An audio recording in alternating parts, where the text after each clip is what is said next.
Hi everyone, I'm Dr. Brad Musil, and welcome to episode 0 of Experimenting with Existence.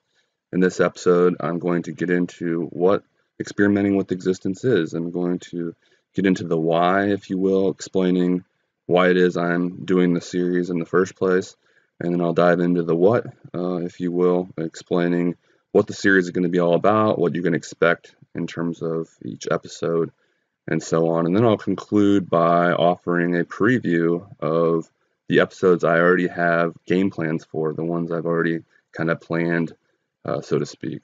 Granted, who knows what the future will hold in terms of, episodes. I already have a few in mind. And so, again, I'll conclude by kind of getting into what some of those are. So, without further ado, I'll go ahead and dive into the why, why it is I'm doing this series, experimenting with existence. It's sort of developed after, starting this channel, this YouTube channel, and I've really grown to enjoy the process and making the videos, although it's a lot of work. I like to, it's a kind of a creative process for me, and so I've come to enjoy it. But what I started to kind of come to appreciate as well is that I also wanted to do, so it's pretty academic, the channel is in general, right? I mean, I'm pursuing the truth, instructor in philosophy, I offer my lecture videos and so on. So it tends to be pretty formal. But what I grew to appreciate as I was making all these videos was the fact that there were these other aspects of my life that weren't so philosophical, in nature per se, but that, are big facets of my life and of great interest to me, and that, that I have some interest in sort of exploring and maybe making videos on as well. And so what this series is going to sort of offer me is the opportunity to sort of get into some of these other non-philosophical areas of my life, that are of interest to me. And one thing you'll see is that in these episodes, I'll offer pretty deep dives into these various aspects, these various subjects. And that reflects, you'll notice, I have a very obsessive nature. And so when I get into something, I really get into it. And so, again, you can expect a sort of similar, extensive sort of dive into each of these various aspects. Like I said, now, again, I'll sort of get into some of the ones I have in mind at the end of this episode. But that's kind of what you can expect in general. So, and I mentioned, so really this series is going to afford me the opportunity to also get into the non-philosophical aspects of my life and share those with you and explore them in more detail. But having said that, don't get the wrong idea. Philosophy will still shine through even in these videos as well. I'm very philosophical by nature, and that's going to, again, shine through in these other areas of my life. So, for example, episode 1 will, more than likely be on strategy board games, something that over the last, what's it been, decade and a half, I've really become passionate about. And, one of the things I'll share is some of the board games that I've created, including some that deal with philosophy. So, even though, these episodes in this series won't be about philosophy per se, you'll still get glimpses of, again, my philosophical nature shining through. And I wanted to, I guess, say real quick, what is with the name, speak to, what's with the name, why experimenting with existence. And I thought it was just a good sort of general depiction of what's going to happen with the series, right? I'm going to get into all the different aspects of existence that intrigue me, but the name itself actually goes way back a couple decades, in fact, to when a few buddies and myself formed a band, if you will, if you could really call that, and that was the name that we used to describe our efforts to make music. So I kind of borrowed that. I've always liked that name, experimenting with existence. And again, I think it's apt in terms of describing, what I'm up to in this series. So I guess that's really all I have to say in terms of, the why, what my inspiration for this series was, and, why I'm doing, what it is I'm doing in this series. So now I'll go ahead and dive into what the series is going to look like in more detail.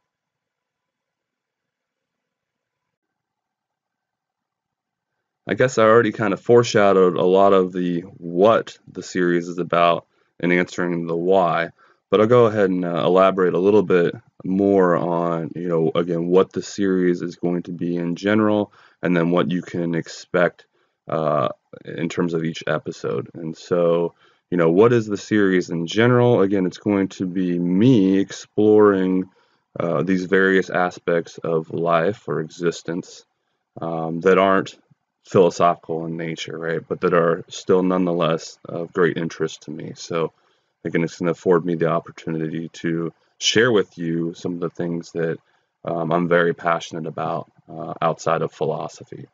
And so in terms of each of these particular episodes, I guess real quick again, reiterate the general point that you can expect a much more informal sort of series here as compared to a lot of what's available on my channel, right? If you were to imagine a spectrum, and on one end is the formal side. I'll offer a lot of that. So my lecture videos, again, for example, very formal. Versus on the complete opposite end of the spectrum, then will be this series where it's going to be completely informal in nature. You never know what to expect. I'm going to mix things up a bit. And so then in between, I offer other series as well, like my book musings series, the Great Philosophical Abyss series. But again, just the general point that this will be more of an informal series. It's much more relaxed. Again, you'll get to see the other aspects of, I guess, my personality, for better or worse. We'll find out.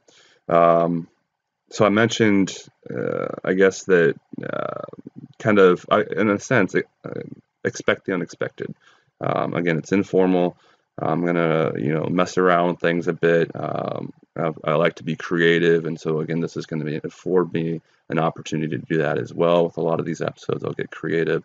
After all, the series is titled "Experimenting with Existence," so we'll be doing some experimenting in this series. We'll be getting creative, and so I guess in some sense, episode to episode, there might not be too many common denominators, right? Each episode might be very, very unique. We'll see what ends up happening. I guess the one common denominator, as I alluded to earlier, is you can expect, given my obsessive nature, very deep dives into whatever subjects I'm presenting in each of these particular episodes. Otherwise, I think that's really it. I'm ready to, I guess, go ahead and give you a glimpse, kind of foreshadow, if you will, some of the episodes I have in mind to begin the series with. So we'll start off with what I am fairly certain will be episode 1, where I will explore strategy board games. So as I mentioned, episode 1 is going to be on strategy board games. So in episode 1, you can expect to hear all kinds of things about strategy board games. I'll get into, among other things, my history with strategy board games, how it was I came to discover them in the first place. I still have a vivid memory of what it was, what the impetus was for me discovering this very rich world of strategy board games that I had up to that point never really even known about. I'll talk about what a strategy board game even is. It's not, the typical board games that most Americans, at least during my childhood, grew up playing, the game of life, Monopoly, and so on. It's not games where, it's completely luck dependent, shoots and ladders and so on, Candyland. No. Strategy board games, as I'll flesh out in episode 1, entails a lot of thinking, right? It's the thinky sort of games. They're deeper, more complex. And so, being the philosopher I am, not surprisingly, I like to think. And so, board games, when I discovered these strategy board games, it was like a natural fit for me. I just only wish that I had discovered them a lot earlier. So, again, you'll hear all about my history with them, how I did end up discovering them. You'll get to view my collection. This is just a fraction of my board games, if you can believe that. You'll get to see, among other things, again, I mentioned how I've ended up creating board games myself, over 50, if you can believe that. I mentioned how obsessive I am. Over 50 different board games. I'll go through and show you some of some of the boards for those. Right, here's a psychology board game that I made called Psych Ward, where you're curing patients with mental disorders. All kinds of different um, games that I've created, over the years. This one called Band Manager, where you put together different, I used funny names to mimic, real life musicians.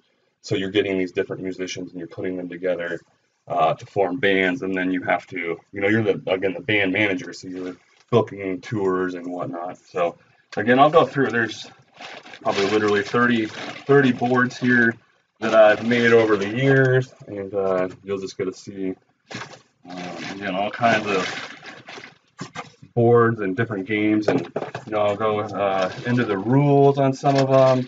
What the process of designing games looked like for me, or what it looks like for me. One thing I'll get into is that unfortunately over the years with 4 kids, I've had less and less time to sort of indulge in that creative process.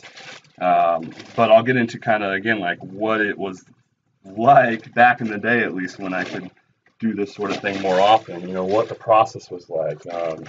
And if you talk to my wife about it, I'm sure she probably wasn't happy on some occasions because, again, that obsessive nature of mine, I would lock myself up. I just had to get it out of my head when I had these certain ideas, and it would be hours on end where I would just flesh out again the design, the rules for the games. So here's a game on brewing beer. So there's a fantasy football board game in here where you create your own football team. Drafting legends and current players and goofy like Sesame Street characters. Here's the board. This is one of my favorites over the years. Unfortunately, I can't show you very well here, but yeah, just all kinds of different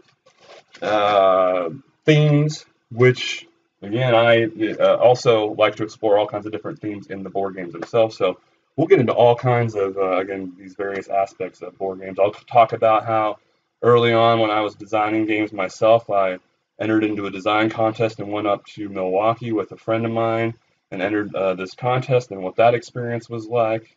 It was interesting getting, to meet other like-minded individuals who would design their games as well. So I'll get into that experience. I'll talk a little bit about my brief interaction with a publisher in Chicago who showed some interest in some of my designs. Nothing ultimately ever came of it, so don't get the wrong idea there. I'll talk about how I spent some time, graduated from UMKC here in Kansas City, their entrepreneurship scholars program, where I briefly tried to, through that program, tried to actually make something happen with my own board game designs.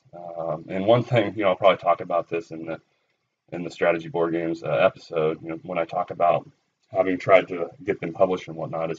It's not my nature to be a salesman. I've thoroughly learned this over the years, and that experience in that program where I tried to kind of sell my designs more or less.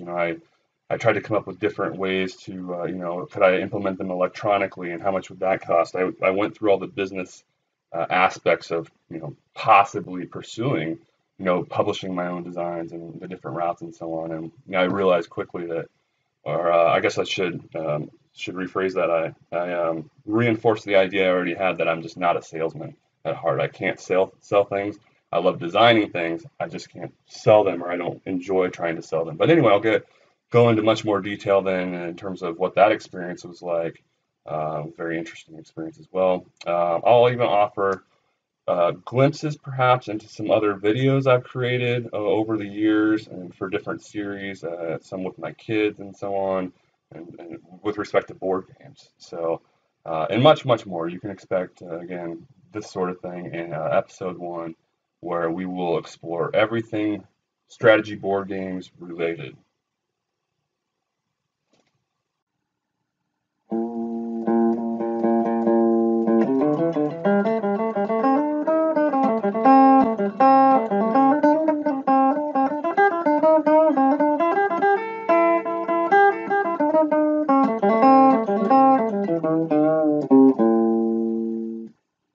one of the episodes I envision doing, it will be on guitar.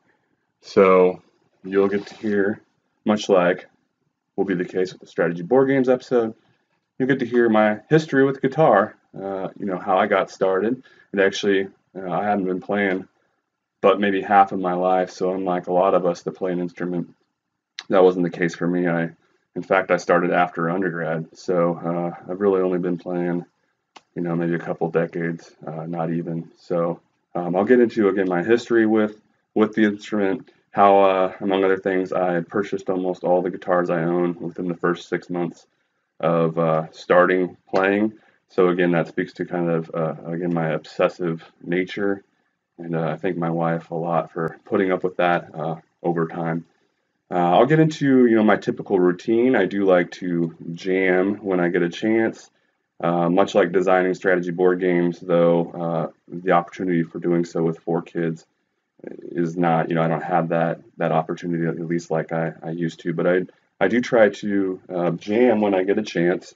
And so I have a little routine. In fact, what's kind of interesting with me and guitar, and again, I'll get into the nuances of this, but I have literally done the same thing, or at least part of what I do when I jam has been the same for decades, ever since really I started playing. And so, namely, I like to jam along to Nirvana's MTV Unplugged album, certain songs in particular. So while I've played different things and created different songs over the years, one thing that's always remained constant is that I will, and pretty much anytime I pick up the guitar to play, I'll at least play lead over top some of the songs on the Nirvana MTV Unplugged album. So, I'll get into stuff like that. I'll talk about how much like strategy board games, when I'm into it. And my band and we've created over 10 albums. I say that very loosely, right? So just speaking to how, again, it is something that over the years I have invested a lot of creative energy into, and so I have made a lot of songs of my own. I've never been one to sort of learn songs that others have made. I typically, although I've done that here and there, I typically just like to create my own stuff and then try to remember how I did it and then kind of repeat that and turn it into a song over time. So you can expect a lot more, again, in terms of the in-depth discussion of those processes and how it was, or how it is that you come to make a song, at least from my perspective, or at least how what that process looks like for me. So you might even see some videos of me jamming as well. So in addition to that little tidbit there at the beginning, and of course much more. So you can look forward to that. So one of the episodes I look forward to doing is actually on one of probably my most recent obsession, and that's with hiking. So I'll do an episode on, in particular, mountain climbing, specifically the 14ers in Colorado. And what do I mean by 14ers? Any peak that's 14,000 feet or above sea level. And I think there's like 55, it kind of fluctuates depending on who you ask. I think there's like 55 of them in Colorado and maybe like 6 in California and a couple in Washington. So there's not many, and most of them are in Colorado. And I'll get into then sort of and how long ago did I start this interest and what was the impetus for it. And sort of, I guess I'll talk about, among other things, again, going to Colorado and how that's been a fixture in my recent lifetime. So every year for the last, say, 3 or 4 years, I've gone to Colorado probably at least 2 or 3 times each year.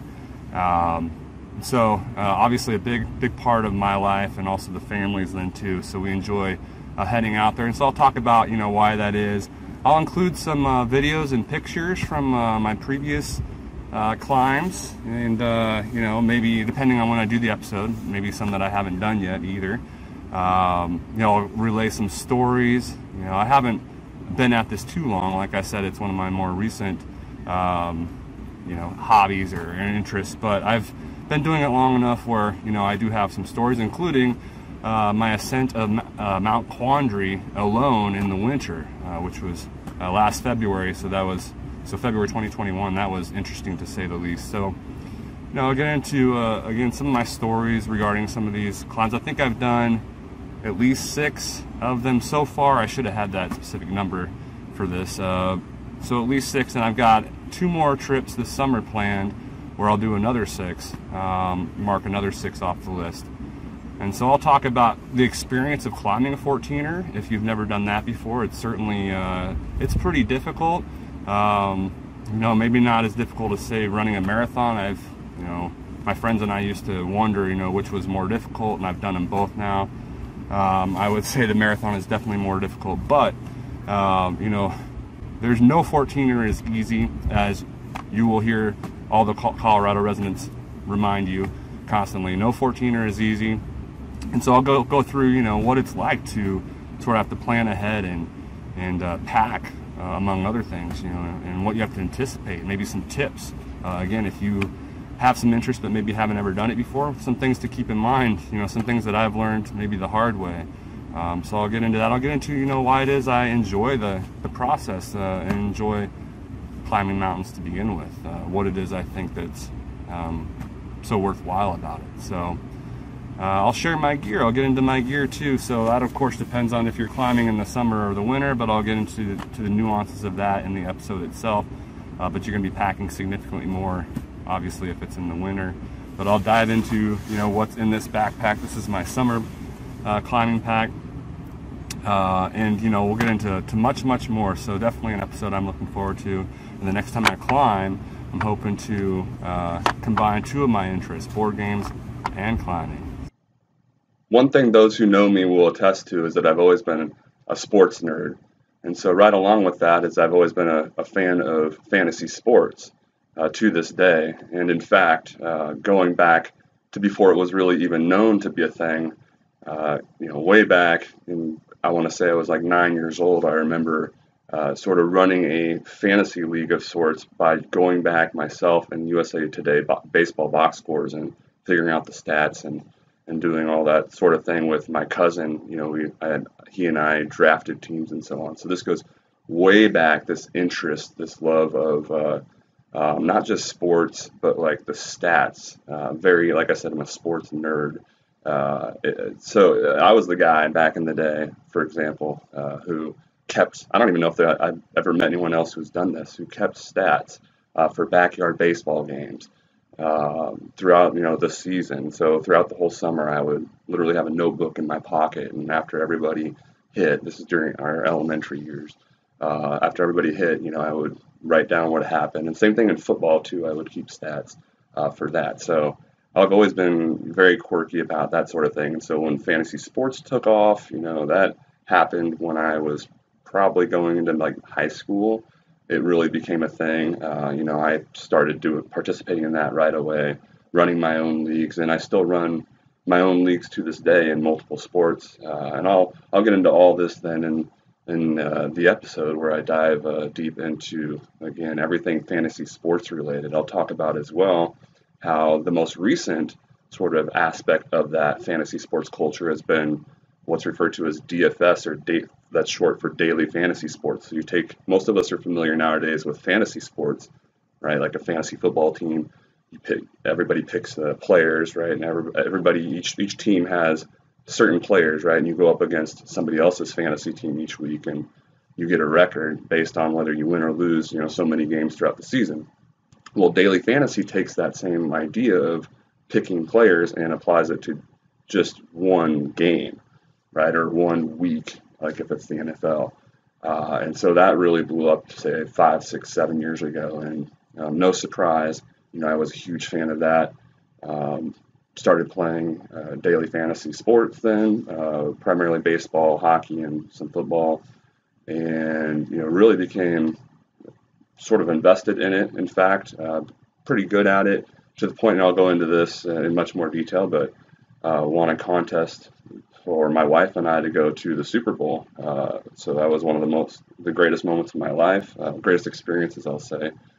So I'll go into that. In fact, it turned out to be the greatest football game I've ever seen. I happened to be there in person, and it included my favorite pro team, the Patriots. So, that was really interesting how all that worked out. But I'll go into that in much more detail. But again, so one of the episodes I plan on doing is exploring DFS and then fantasy sports in general, and even more generally than that, just my love of sports and the stats involved.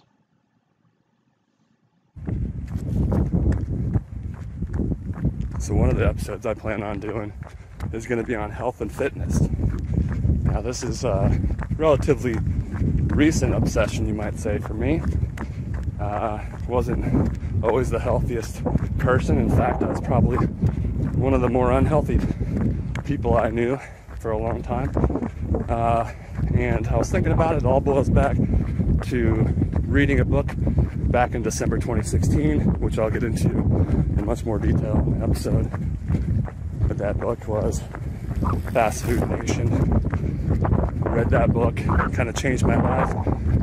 From that point forward, became a vegetarian. Not something I planned on, like a lot of this stuff. It just happened. And that was December 31st, 2016 was the last time I had meat. Fast forward a year, that following summer, I'm heading back from Chicago, and I realized I didn't have any caffeine that day. Was visiting a buddy. Normally, if I don't have caffeine, I drink a pot of coffee every day. If I didn't have caffeine, bad news, headaches, etc., etc. But I realized it was late at night that day. I hadn't had any caffeine. So if I was ever going to try quitting, there wouldn't be a better time than then. And then I quit. So another example of something that I just cut out of my daily life, my habits, and that was extremely healthy, that kind of just happened. So I'll go through a lot of these examples and talk about how another one, for example, running, aerobic exercise in general. I had always lifted weights, but never really did much aerobic exercise. And so that's something I started focusing on, playing hockey, running multiple times a week, long distances. Again, something I would have never envisioned myself doing at a younger age. So I'll get into all this stuff and what the process has been like. I'll talk about how I'm a stat nerd, and I started tracking a lot of this health stuff about 5 years ago. Alcohol intake, sleep. That's another thing. I read a book by Matthew Walker that I did a book musings episode on, all about sleep, and totally changed my sleeping habits as a result. That was probably 2 years ago. So track sleep, etc. I'll get into all that. Oh, I mentioned running. I ran a marathon on this here trail last October. One of the most interesting experiences of my life. And so I'll talk a little bit about what that was like and whether I'll ever do it again. So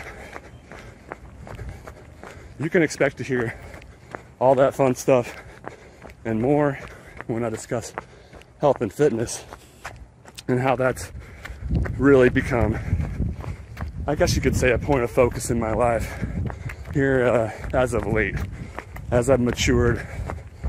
And I guess this is probably true of a lot of us, right? But I've become healthier and healthier as I've aged. Maybe that's not true, right? A lot of us maybe take a turn for the worse, but I'll get into, again, all things health and fitness, sort of the changes that I made, most of them by happenstance, and most of them in the last few years.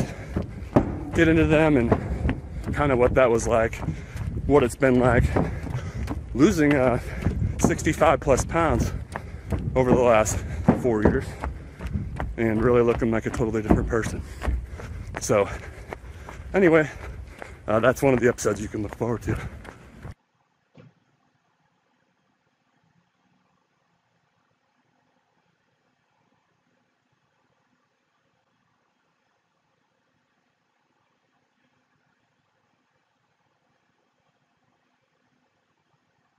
One of the things I've dabbled with over the years, or over the decades, I guess, and that I've picked up again recently with great intensity is meditation. And so I plan on doing an episode on meditation. I'll get into, among other things, my history with it, including sort of my first vivid memory of doing it. So that would be, I'll get into my Eastern psychology class back in undergraduate school at the University of Nebraska at Kearney, where we would meditate the first 30 minutes of every class session. So, I'll get into that and kind of the effect that had on me, including the instructor for that course. I'll get into then sort of fast forward and how my technique changed over the years. So it was one thing to meditate in that class for that instructor in a certain way. But then, what sort of technique did I develop over the years? What worked for me? And has meditation even worked for me? Initially it wasn't so promising, admittedly. But one of the reasons why I'm doing an episode on it is that I've come to find out over the years that yes, I feel like it does have significant positive effects, mentally, physically, and so on. And so, I'll get into that.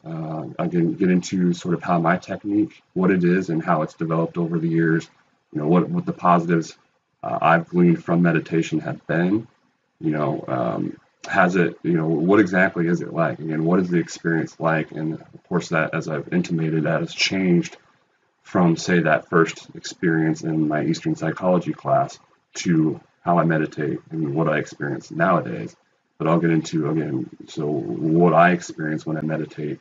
I'll talk among other things about kind of how I try to go for, at least nowadays, try to accomplish one of two things primarily. And I'll go into this in much more detail in the episode, but either, a heightened sort of conscious focus on a particular problem or issue. I like to do that and really flesh it out in my mind. Meditating helps me do that.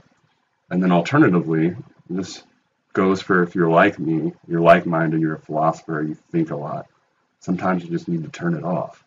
And a lot of times, and oftentimes in the same meditative session, I'll try doing both of these. I'll work out a problem, then the second thing I try to do then is just shut it off, right? Shut off the conscious analytic thought process that I seem to undergo constantly throughout my everyday existence. So that's one of the ways that meditation, spoiler alert, one of the ways that meditation has helped me significantly over the years is that I think there's something to, you can be like overly analytical or think too much, right? And so meditation, that's one of the things I've gleaned from it. I'll talk, so I mentioned all these various aspects of my technique. One thing that's remained consistent that I'll talk more about is a lot of people, some people meditate in silence, some people chant. Well, one thing that's always kind of been consistent for me, at least after the Eastern Psych sort of meditative experience, was that I use binaural beats. And I'll get into those. So again, binaural beats. There's two in particular that I've used constantly over the years. And so, again, I'll get into those and sort of, I guess, why it is I use those or how I think they're helpful. So you have all that to look forward to and much, much more. Again, looking forward to doing an episode on meditation. So one of the episodes I really look forward to doing is on hockey. So this is a sport that I actually didn't grow up playing and didn't really get into until undergraduate school for whatever reason. I don't even remember what it was, but I grew up playing baseball and football and basketball. But for whatever reason, I started watching hockey pretty religiously as an undergraduate student. And then, so that's one thing though, watching it. I didn't actually start playing hockey until 4 years ago. 4 years ago in this May, so in about 1 month. So I look forward to diving deep into hockey, my experience picking it up, especially late in life, what that's been like, what it's like playing in a beer league. In fact, going from probably when I started playing hockey, I had ice skated probably 5 times in my life. What it was like going from that when I started 4 years ago to playing over 100 hockey games a year, playing in 3 different leagues regularly, and then subbing for a handful of teams as well. I'll get into some of the stuff that I learned, some of the newbie stuff, in case you're ever thinking about picking up hockey. Don't give me the excuse either that you don't know how to skate, because like I said, I'd only skated a handful of times before I picked it up. Now, granted, I did rollerblade as a kid, so I think that helped. But I'll go into my routine, how I get dressed and get ready, and how I come to the games in these slippers, which I get crap about from the teams I play for. It's just right down the road, so literally like a 3-minute drive for me. So I just throw on the slippers, so that way I can just easily take them off, throw the skates on when I get there. So I'll talk about all the different aspects of playing in beer league hockey. Maybe throw in an interview or two with a teammate. Maybe even some video of some game film. Who knows? But again, I look forward to exploring all the different aspects of hockey and why it is, I guess, that it's intrigued me at least the last couple of decades, and how I've enjoyed really playing it and then getting an aerobic workout from it as well. I'll speak to that and all sorts of other things hockey related in the hockey episode.